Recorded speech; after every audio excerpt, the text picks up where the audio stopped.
Good morning, guys. Welcome to Fishful Thinker. I'm Chad LaChance, and as always, I appreciate you joining us. Now, normally we start the show on the water somewhere when we're often fishing, and we're probably using these to catch the food for the day. Well, today's show is a lot different because we're going to use some of these. That's a 3-inch mag 12-gauge shell.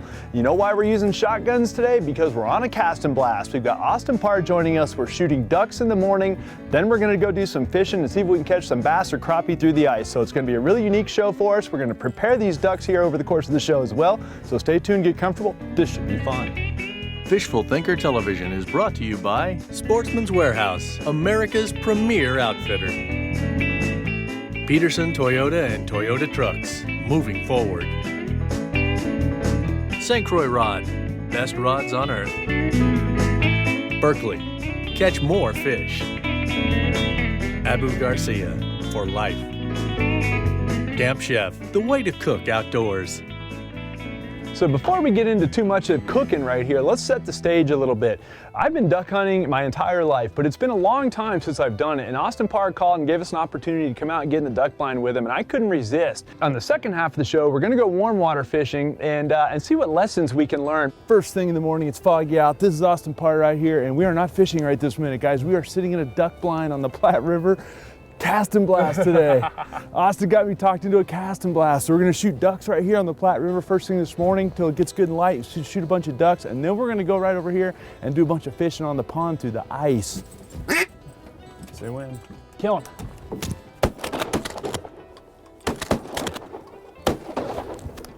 Got one bird in the water. Come here, Ariel. This is a Drake widgeon. Nice bird. Real pretty bird. All right, so tell me what's going on with the different calls. So a lot of times when we're in close like this into town, especially later season like this, these birds really get used to, the standard hen mallard call, especially the big hail call and everything like that.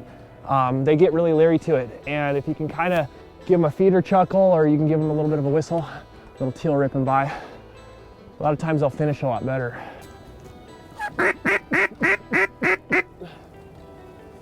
Tell you what, there's some anticipation. Oh yeah, there Look, is. hey, right. Wait, let me see my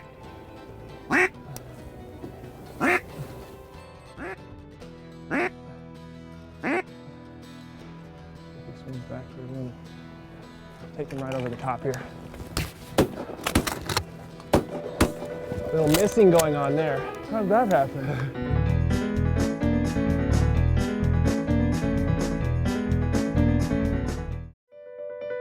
Fishful Thinker Television is brought to you by Ranger Boats, still building legends one at a time. Evinrude, spend more time on the water. Lawrence, find, navigate, dominate. Now you've got a whole bunch of different decoys set out on the river over here. Give us a quick rundown for a guy that's going to go hunt maybe state wildlife area or something. How do you pick your setups? Mallards are always going to kind of be a standby, particularly late season like this when they're in full plumage. Your classic greenheads are nice and visible. But as we've already seen this morning, we've had all of a sudden 3 different kinds of ducks that we've killed this morning. I have a whole group of widgeons out there, which is a good early season duck, and some will stick around as we saw. Okay. Gadwalls definitely will come, and then we've already seen teal this morning as well. So I have a whole group of all those birds out there, as well as a few geese. Those geese, in my opinion, kind of add some confidence, as well as giving you an opportunity to actually get one of those big birds to come on in. Sure. Here we go, here we go. Let's take that one. Kill it. There you go. Pitch him up, Rio. Kill these. Smack that one. Good girl. That's funny, watching her scan the water looking for him. Hey, right overhead. A little tall. Okay. Oh, nice. Good girl. So the jacket, it's a warmth thing, but it's also a buoyancy thing on her, correct? Absolutely. Yeah, I have actually 2 layers of neoprene on her. So oh, really? Especially in this heavy current like this, with her being a little bit smaller dog and not quite as powerful as a big male. Well, and you said she's 8 years old. 8 years old. So she's no spring chicken. Giving her a little extra flotation definitely doesn't hurt anything. How cool. Kill these.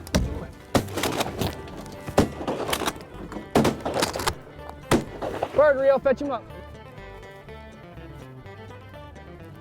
Nice. She says she's all over it. Yeah, she's, I know how this game works. And notice she's playing the lead even. There you go. Good girl. Here we go. I'll take the right one, Chad. Kill him. You got yours. That's a beautiful duck. Nice flank feathers in there. Nice. Excellent. Nice Beautiful, shooting. beautiful duck. I got one. Hey, let's eat. So how long did it take you to learn to be a good duck caller, goose caller? A lot of practice. I mean, I practiced since I was a little kid. Have you been doing it your whole life? Yeah. Now we should remind viewers, you are, how old are you, 16? 22. 22, that's like 16 but different. Yeah, just a young guy compared to us old guys. Kill him.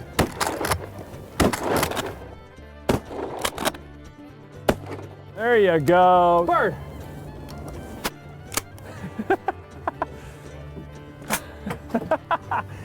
Come on, Rio.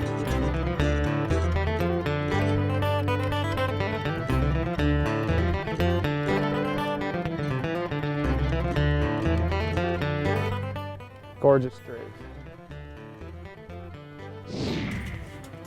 Okay, coming around the back.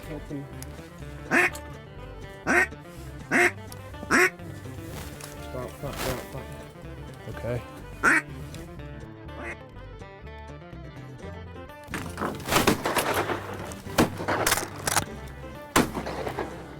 Come here, Rio. Did you get both of them? Yeah. That's what I thought.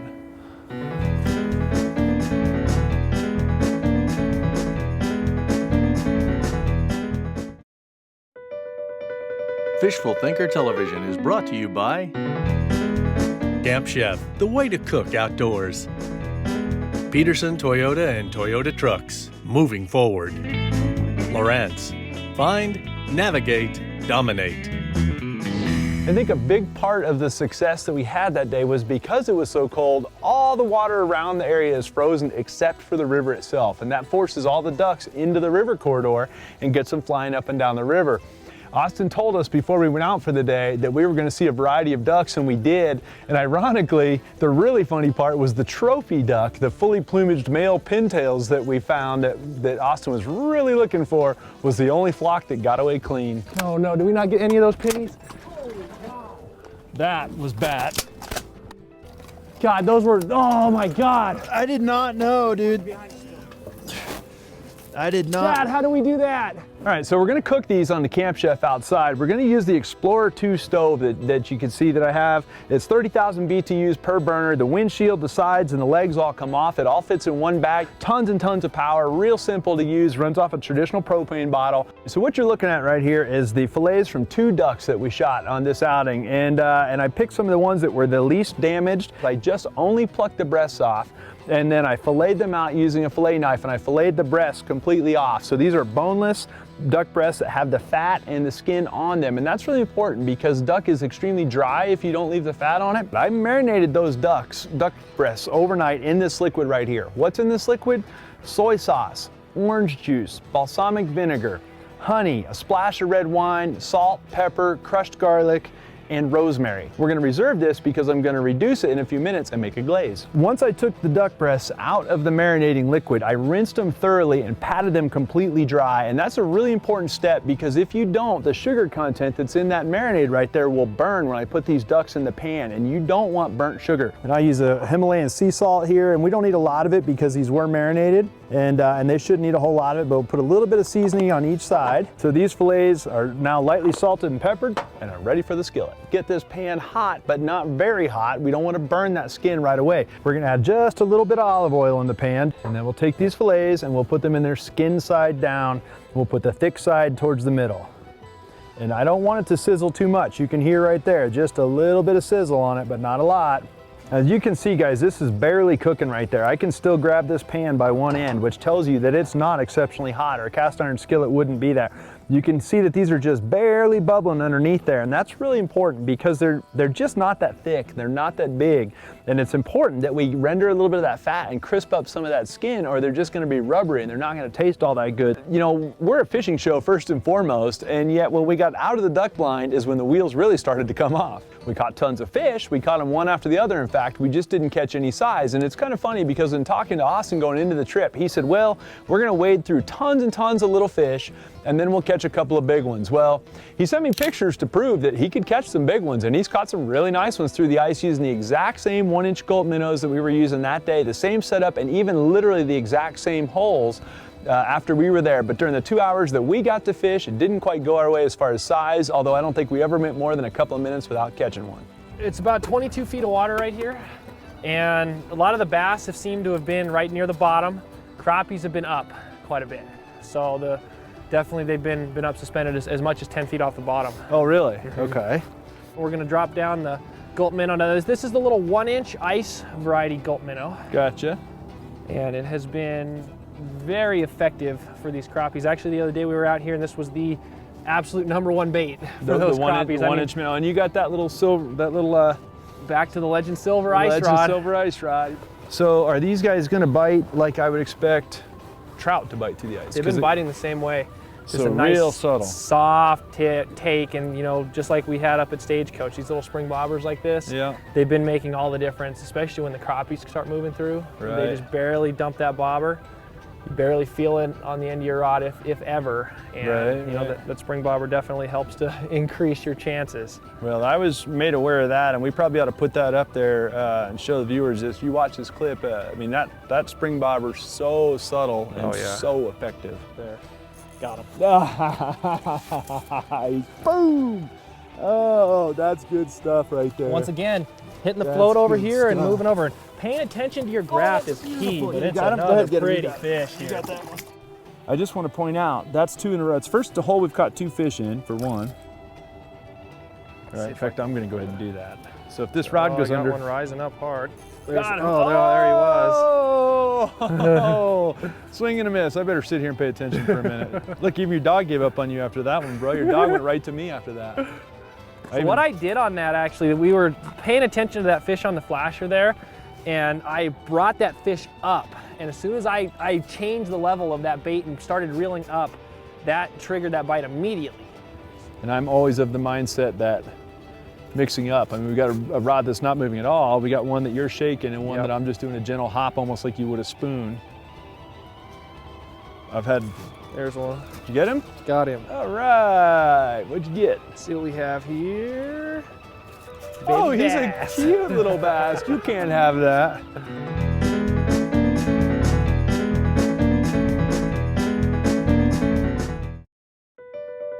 Fishful Thinker Television is brought to you by Sportsman's Warehouse, America's premier outfitter. St. Croix Rod, best rods on earth. Camp Chef, the way to cook outdoors. Get him? There you go. Now that was, what, 30, 45 seconds of elapsed time from when you first saw him to when you got him to bite that time. Absolutely. And that's another one on, oh, there's a nicer bass here. Look at this fish, guys. A little bit better there. A little bit better, there you go. Largemouth through the ice. Oops, my dog's knocking my rod through the hole here. That's good. Dog brings a level of enthusiasm that we like. Now that's a little bit better. We're headed the right direction there. Getting there.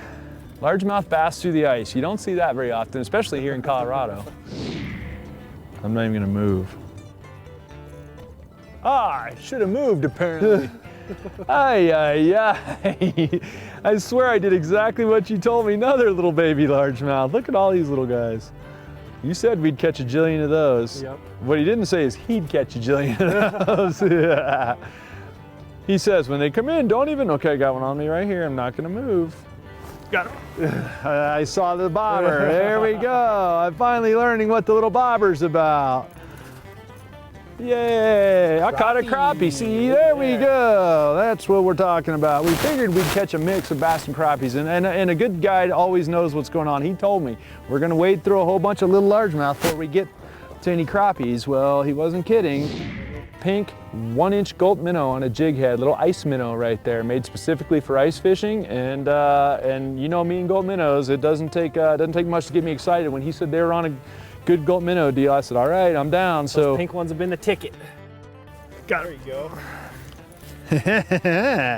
You just got to trust that little bobber. And that's why you got to trust the little bobber, because it's a little fish, and I still have fish on the graph down there. I have a bunch on the grass. One thing I'll tell you, this would be great practice for catching a bunch of these little tiny largemouth. I've never caught largemouth through the ice, and we're going to call that a largemouth light. Did you get him? You know what I just realized? I think I've missed probably 20 bites by not realizing how subtle the movement of the spring was. That spring right there, I mean, it was barely perceptible how much it moved, and I set the hook just because hook sets are free, and I had a major epiphany, I have a feeling right there. I've now been fishing with you 3 times, and all 3 times it's been about the bobber. The spring bobber or the slip bobber or the...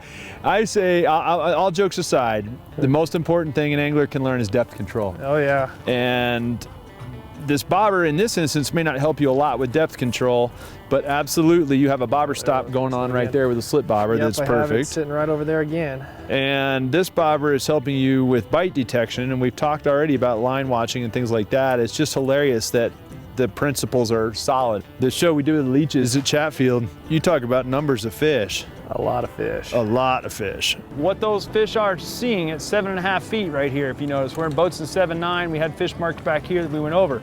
The same thing as we were over on the dam face to start the morning, and then we went back over the trees. It seems like all the fish we're marking are right at 7.5 feet wherever we go in the lake. When fish are thinking food, they'll eat anything that looks edible. Yep. It's just that they key on something because there's a lot of it, and I get that. There's another one. What'd you get back there? That's a better one there, huh? Yeah, bending the rod a little bit more there. Keep him out of my jig rod here. Let me get a net. There we go. All right, nice. Ooh, he swallowed your junk. And my bobber's gone. Go get that one. Coming back up. Oh, it's back. Back And down. Almost doubled up. He got my bait. Just the luck of the There draw. goes, here goes. Got him again.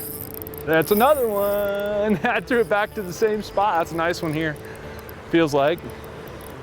Uh-huh. Uh-huh. That's Ollie Walter. eye. That's Walter. I've seen Walter. Here he comes. And got your leech back. And I got my leech back. Every single previous year, I'm looking back and my bobber's gone. I got a smallmouth this time. Mix and match. Mix and match. Luck of the draw. Who gets what? Switch your sides Switch there. your You got a sides handle here. on We're him? gonna Oh, yeah. pull you got Mr. him. Small. And I got one right here as well. So what we should do is just sit here and murder a few of them for a minute. One after the other, after the other. And that was all about depth control there. Remember that? That magic number was like, what was it, 7 feet or something? 7.5 feet. And if as long as we were, our slip bobbers were set where like our bait's at 7 feet down over 7.5 feet of water, you got bit every time just about. I lifted up when I went to stand up, guys. Hey, there we go. There's the crappies. The crappie king. I lifted up when I stood up, guys. I'll be honest with you. I stood up, and when I stood up, there's my crappie. So you said the crappies were higher in the water column. There's one. There you go. Oh, there we go. These might be the lightest. There you go.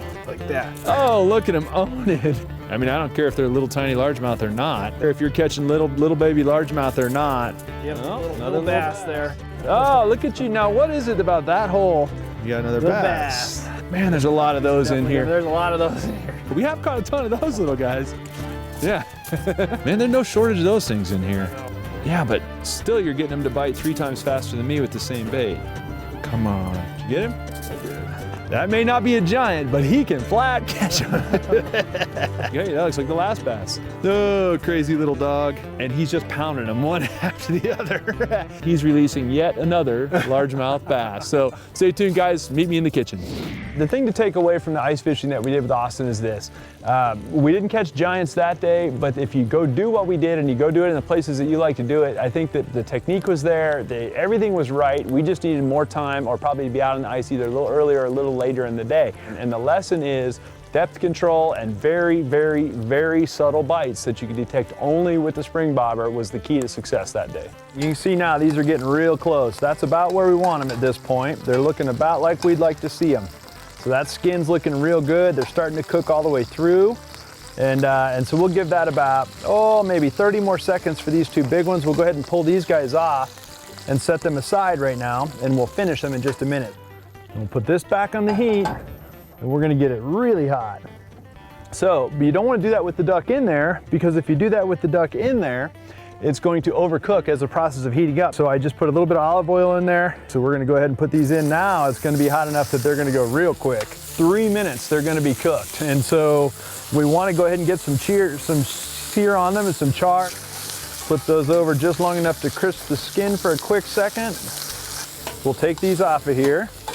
This is the liquid that we marinated the ducks in. So now I'm gonna pour it back in this pan, and I'm gonna let it cook down. We'll let that reduce for, till it's about the consistency of cough syrup, and then we'll put it on the ducks. And what we wanna do is just slice it thin, and we want it to be nice and rare in the middle as we go through here. And you see that's perfect right there, guys.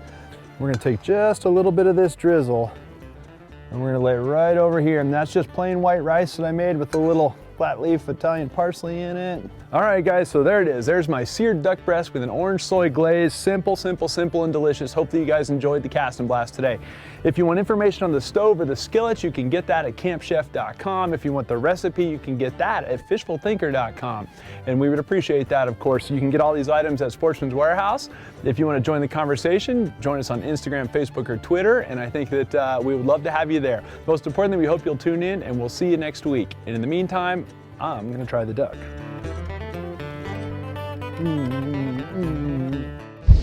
Time now for today's best catch, brought to you by Berkeley. There you go. Like that. I mean, I don't care if they're little tiny largemouth or not. Or if you're catching little baby largemouth or not. Another little bass. Oh, look at you. Now, what is it about that hole? You got another bass. Man, there's a lot of those in here. We have caught a ton of those little guys. Man, there's no shortage of those things in here. Still, you're getting them to bite 3 times faster than me. Come on. Did you get him? I did. Hey, that looks like the last bass. Crazy little dog. And he's just pounding them one after the other.